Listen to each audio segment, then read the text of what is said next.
முக்கியமான காரணம் என்ன? ஹீமோகுளோபின் ரொம்ப ரொம்ப குறைவாக இருக்கிறதால. சோ பெண்கள் பொறுத்த வரைக்கும் சராசரியா 12 14 கிராம்ஸ் பர் டெசிலிட்டர் ஹீமோகுளோபின் அளவு வந்து இருக்கும். ஆண்கள் பொறுத்த வரைக்கும் 14 16 கிராம்ஸ் பர் டெசிலிட்டர் ஹீமோகுளோபினோட அளவு வந்து இருக்கும். ஹீம் அப்படின்னா அயன். சோ இரும்பு சத்து இல்லைன்னா ரத்தம் உற்பத்தி ஆகாது. ஏன்னா ரத்தம் உற்பத்தி ஆகிறது இந்த எலும்பு மஜ்ஜையில. அப்ப இரும்பு சத்து குறைபாடு இருந்துச்சுன்னா ரத்த அளவும் ரொம்ப ரொம்ப குறைவாக இருக்கும். அதனால அயன் சப்ளிமெண்டேஷன் அனீமியால தேவைப்படக்கூடிய ஒரு விஷயம். நல்ல சிறப்பணுக்கள் உருவாகுமா? அதற்கு ஃபோலிக் ஆசிட் தேவை. விட்டமின் சி அயனோட அப்சார்ப்ஷன் அதிகப்படுத்தும், நோய் எதிர்ப்பு சக்தியும் அதிகப்படுத்தும். விட்டமின் பி12 பொறுத்த வரைக்கும் அனீமியா, ரத்த சோகை இதை கண்ட்ரோல் பண்ண முடியும். அதே போல நரம்பு சம்பந்தப்பட்ட ப்ராப்ளம் ஏற்படாமல் தடுக்கலாம். ஜிங்க் பொறுத்த வரைக்கும் ஆஸ்டியோபோரோசிஸ், எலும்போட தேய்மானம் ஏற்படாமல் தடுக்கக்கூடியது. ஸோ கரெக்டான காம்பினேஷன்ல இருக்கக்கூடிய ஃபோலிக் அயன் பிளஸ் ஒரு நாளைக்கு 2 கேப்சூல் சாப்பிட்ட பிறகு எடுத்துப்பாரு. சிறுநீரக தொற்று அப்படிங்கிறது காமனா பெண்களுக்கு இருக்கக்கூடிய ஒரு ப்ராப்ளம்.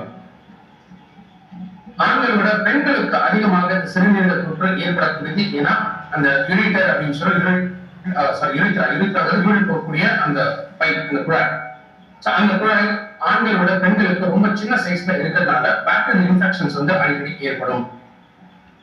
கிட்டத்தட்ட 80 லட்சம் பெண்களுக்கு இந்த சிறுநீரக தொற்று ஏற்படுறதுனால டாக்டர் கன்சல்ட் பண்ணிட்டு இருக்காங்க. அதுல ஒரு 20% பெண்களுக்கு என்ன ஆகுதுன்னா 6 மாசத்துக்குள்ள 1 வருஷத்துக்குள்ள இந்த இன்ஃபெக்ஷன்ஸ் வந்து திரும்ப ரிப்பீட் ஆகும். சோ யூரினரி இன்ஃபெக்ஷன்ஸ் இதுதான்.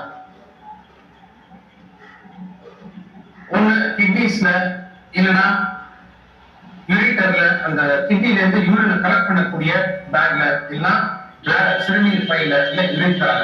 இந்த 4 பகுதிகள் எங்க இன்ஃபெக்ஷன்ஸ் இருந்தாலுமே இதை யூரினரி ட்ராக்ட் இன்ஃபெக்ஷன் அப்படின்னு சொல்லி. என்ன மாதிரி அறிகுறிகள்?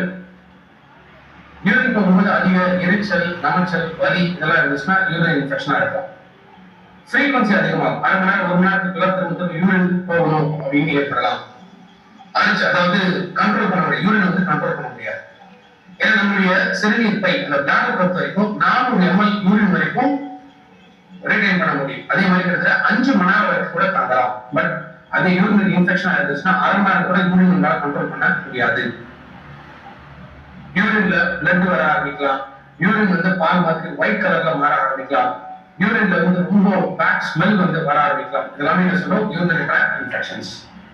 yellow discharge, white discharge conditions may urinary tract infections. இதுக்காக கிரான்பெரிங்கிற ப்ராடக்ட். ஸோ கிரான்பெரி அப்படிங்கிறது நார்த் அமெரிக்கால அதிகம் விளையக்கூடிய ஒரு பழ வகை. இதுல நிறைய ஊட்டச்சத்துக்கள் இருக்கு. முக்கியமாக விட்டமின் சி அண்ட் ஃபைபர், இந்த 2 ஊட்டச்சத்துக்கள் அதிகமாக இருக்கக்கூடியது கிரான்பெரியில.